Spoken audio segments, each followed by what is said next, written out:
Asfaltado na dito. Wala nang alumba-lumba. Woo! Ayun o, yung EDSA busway o, EDSA bus carousel. Naka-elevate ng konti yung ano nila, linya nila. Pero asfaltado na dito. Ayan. So doon na sila sa kabila naman. Woohoo! Walang tigidig-tigidig. Para ka nangangabayo. Pantay na. Pantay-pantay.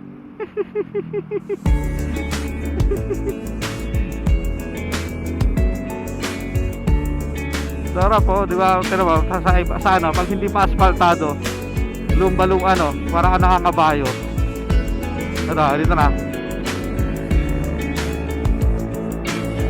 Dito, asfaltado na rin. Pero, pag ano, di ba? Okay din sana talaga yung asfalto, no? Suwabe talaga dyan.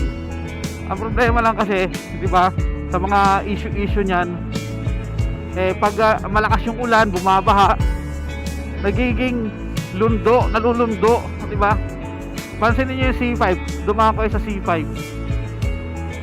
Di ba? Ayun, katulad dito. Ito, asfaltado to, hindi to semento. Pero tingnan mo, lundo. Hindi siya pantay. Kasi nga, di ba? Hindi na siya pumapantay. Nalulundo.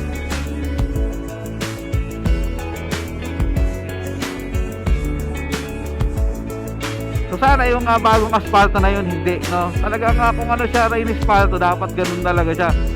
Tumagal, no?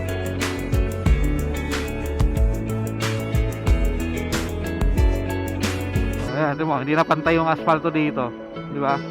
So ang problema naman dito sa may nakasemento, ito, sementado, ayan, no? Para ka nakakabayo. Di ba? Ayan, no? Di ba? Di ba? Semento to, ayan, no? Concrete. Diba? Kaya yun ang mas maganda talaga sa ano, sa asfalto, smooth. Ang problema naman, nag-uuka siya, nalulundo siya. Diba? Kaya katagalan hindi na pumapantay.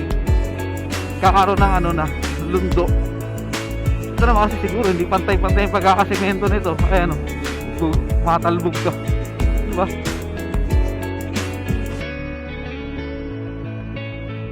Wala, ganoon talaga.